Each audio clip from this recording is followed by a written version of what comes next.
And I'm proud to say it is getting better on behalf of the people of Erie County for each and every one of us because of the united work that we're doing and the grant that we received from the Attorney General's office.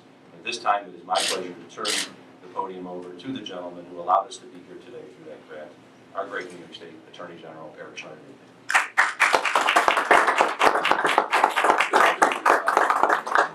Thank you, County Executive Poloncarz, for that nice introduction, and thanks to my colleagues in government, one of the state's great congressmen, one of the country's great congressmen, and my colleagues in local government, and Jocelyn. Very, very pleased to have you on board. I know you have a great resume and decades of experience in this area, and I'm confident that the land bank here is going to be a spectacular success. We have in our office really had a firm commitment since my first days as Attorney General to trying to do something about the financial crisis that was caused by banks selling bad mortgage-backed securities backed by bad mortgages. And let's never lose sight of the fact that the market economy did not crash, the housing market did not crash because of a tsunami or an earthquake. This was a man-made catastrophe, and we are now in the process, through a task force that I co-chair with my colleagues in the federal government, of getting something back from some of the banks that caused that crisis. Ladies and gentlemen, across our state, we're facing two interrelated challenges that the county executive referred to. The devastating impact of the foreclosure crisis on our communities and the epidemic of vacant properties that result in large part from that foreclosure crisis. We want to address those problems, and the two programs we've set up since we started actually getting significant amounts of money out of the banks who caused the problem or contributed to the problem are through our land bank programs and our HOP network of housing counselors and legal services, which I'll speak about a little later. The scope of this disaster was unparalleled in American history. In the crash of 2008, $7.4 trillion in home equity was lost by American homeowners. The wealth of the American middle class was wiped out here and across the nation by this collapse. And a housing crash is worse than a tech crash or any other type of bubble and crash, because this is where the middle class was counting on having money to send their kids to schools, retire on, and that was all wiped out. We have an unfortunate history in this part of the state of having had weak economic times prior to the crash, and the crash just made things worse. So I cannot be happier to be here working with these great partners in government. And I have to say also working with some of the great folks in the private sector here who have come together and embraced the project of turning Erie County and Buffalo and all those surrounding towns and cities around. And we are committed to taking this from a turnaround to a boom. There is no reason that the great work that has continued to come here. When I was here 4 years ago, first campaigning for office and starting to spend a lot of time out in Western New York, the difference between the way it felt then and the way people felt then and now is like night and day. And the folks up here bear great responsibility and should be proud of the work they've done. Crime is down, the economy is doing better, population is coming back, and the attitude of optimism that you see here and the belief that we are going to get out of this and that Buffalo and Erie County are going to soar once again is palpable.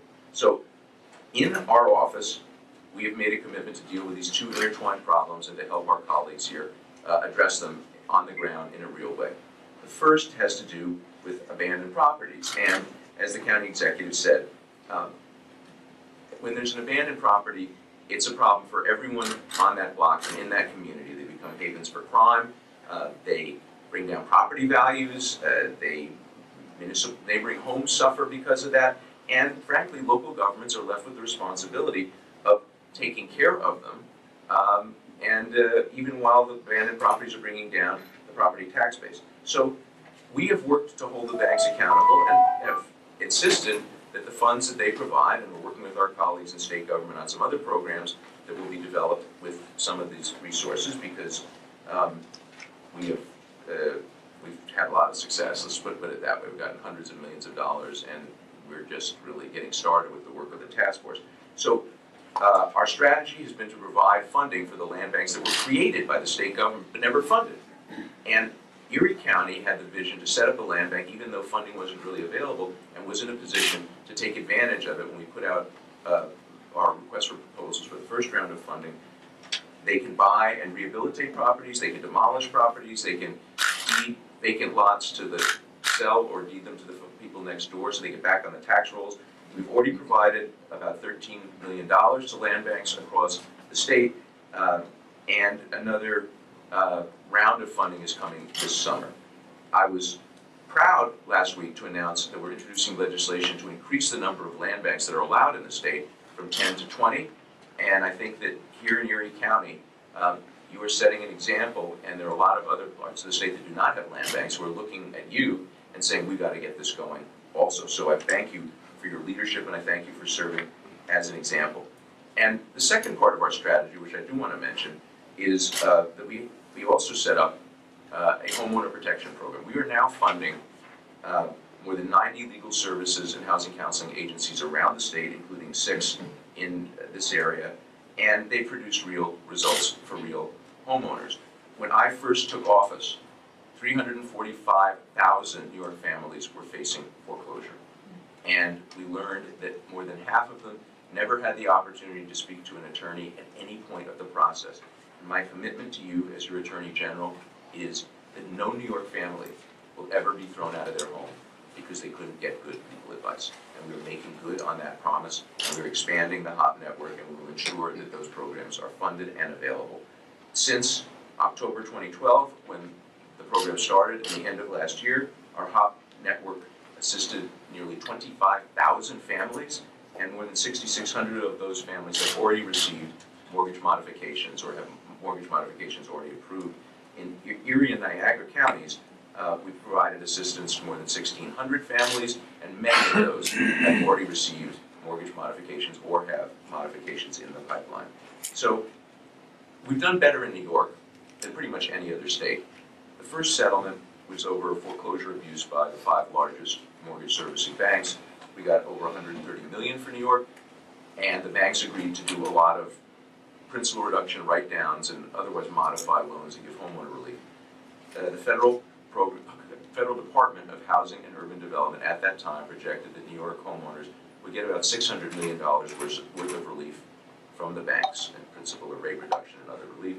Because we set up the HOP network and our families had lawyers and housing counselors in a greater proportion than any other state in that period of time, the first year of this program, we didn't get $600 million worth of relief. We got $2 billion worth of relief for New York families, and many families out here are still engaged with the housing counselors and legal services we fund, and we look forward to continuing to expand that program as well as the land banks. And finally, it's important that we get our colleagues in the legislature to pass the land bank expansion bill. We've also introduced another bill to help local governments deal with what are called zombie properties, which is not something that my daughter and her friends made up, obsessed as they are with zombies, but that's actually what they're called. These are homes that residents abandon. They get a foreclosure notice, they abandon the home. We have a very long foreclosure process in New York State. So local governments are left with a home. There's no one living in it to take care of it. The bank hasn't gotten title to it yet, so they don't want to take care of it. And again, it falls on our local governments to maintain the property, or no one else is going to maintain the property. So our zombie loan bill would require banks, when a property is abandoned, and so it's clear there's not going to be opposition to them going through the process to get title to it, but the process can take months or even years. For them in an earlier stage of the process, the bank that is seeking to foreclose take responsibility for maintaining the property. This is done in a lot of FHA guarantee loans. This is done by Fannie and Freddie sponsored loans. So this is not unusual for banks. It's not some radical step. We're just asking them to take responsibility and relieve our local governments of this burden. I am committed to doing everything I can as Attorney General to hold accountable the folks who brought about the crash of the housing market, and I'm committed to doing everything possible to help the people who actually make our housing market work and grow, for our local officials across the state. And I have to say, there's no place where the results have been clearer and the trajectory of the market is better than here in Erie County. I congratulate all my colleagues for having this happen, and Jocelyn, we look forward to working closely with you in the months ahead. Thank you. Now, someone who is always a pleasure to stand with, and someone who is, anyone who is working in the House of Representatives now deserves, if not a Purple Heart, at least hugs and love. But this guy his energy never flags. He never gives up on fighting for his community. Congressman Brian Higgins.